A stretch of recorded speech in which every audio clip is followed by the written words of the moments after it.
Hello everyone, welcome back to my YouTube channel Evergreen Solution Point. Guys, I hope that you all are good. So guys, stay at home, stay safe and stay positive. तो आज हम पढ़ने वाले हैं virus, जो कि आजकल हम सबसे ज़्यादा सुन रहे हैं। आज हम उसी की ब्रीफ स्टडी करेंगे। चलिए स्टार्ट करते हैं वायरस। गाइस, आगे बढ़ने से पहले अगर आपने मेरे चैनल को सब्सक्राइब नहीं किया है so please subscribe to my channel and press the bell icon for more updates.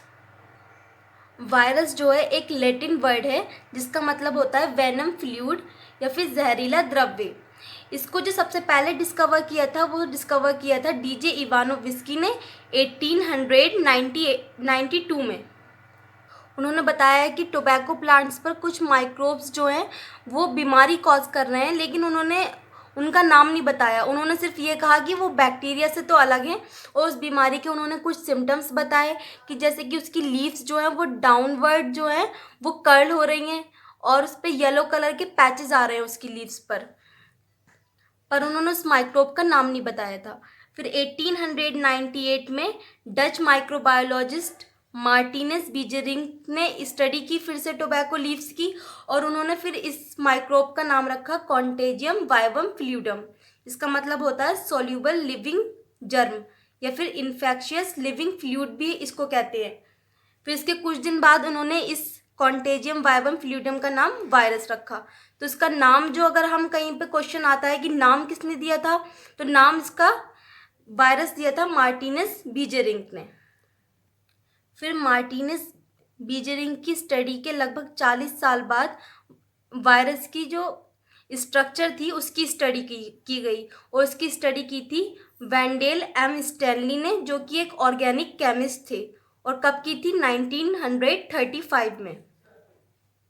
Virus की जो स्ट्रक्चर होती है, जो वायरस बना हुआ होता है वो सिर्फ प्रोटीन और न्यूक्लिक एसिड का मिलकर बना हुआ होता है। न्यूक्लिक एसिड में आरएनए भी हो सकता है और डीएनए भी हो सकता है, इसलिए हम इसको न्यूक्लियो प्रोटीन भी कहते हैं। वायरस को हम और क्या कहते हैं? न्यूक्लियो प्रोटीन भी कहते हैं।